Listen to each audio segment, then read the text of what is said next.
video, you can see how to change color of any object in Photoshop in few easy steps. Please subscribe to my channel and click bell icon to get more video updates like this. Let's get started. Let's change the color of the orange fruit insides. First, we need to select color range under the select menu option here. Next, with this color picker, we can select a color here. And again, we select a range of colors with this plus color picker icon. Next, we need to click and select this marquee tool. And we need to right click on the image and click Select and Mask tab here. In this panel, we can add featuring of about 1.7.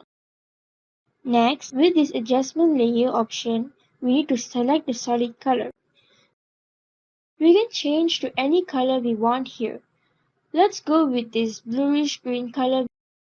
We can change color and done.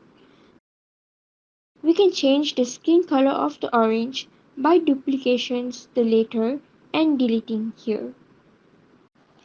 And we are done with this video. Please like, comment and share the video if it was helpful, and do not forget to subscribe to my YouTube channel. Thank you.